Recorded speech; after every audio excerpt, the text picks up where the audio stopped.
tidak bohong, bahkan bisa nyebur ke sungai atau selokan.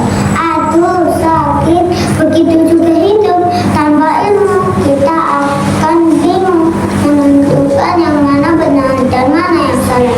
Kita bisa aja melangkah ke jalan yang salah kalau tanpa ilmu.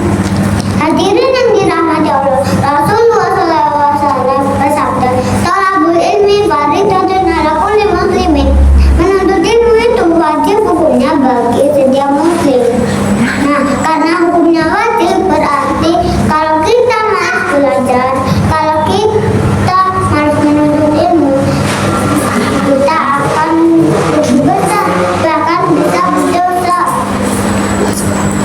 Allah Subhanahu wa Ta'ala berjanji di dalam Al-Quran surat Al-Mujadilah ayat 11 yang sudah aku baca di awal tadi, bahwa Allah akan mengangkat derajat orang-orang beriman dan berilmu.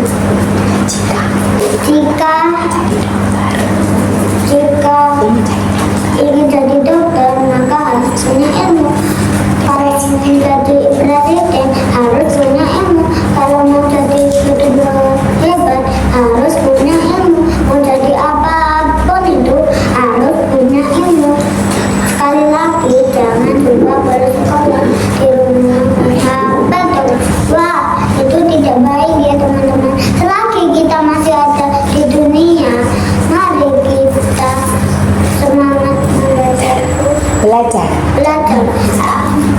Jangan mudah menyerah.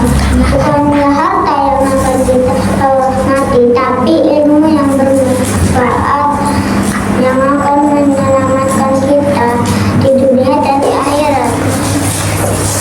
Kesimpulannya adalah: 1. Menuntut ilmu itu wajib hukumnya. 2. Ilmu adalah kunci kesuksesan dunia dan akhirat. 3. Mari kita lawan malas demi masa depan yang ingin pulang. Pergi ke pasar membeli buku yang manis dimakan hari Selasa. Mari kita semangat membaca buku agar jadi anak cerdas kebangsaan bangsa. Sekian dari saya. Mohon maaf apabila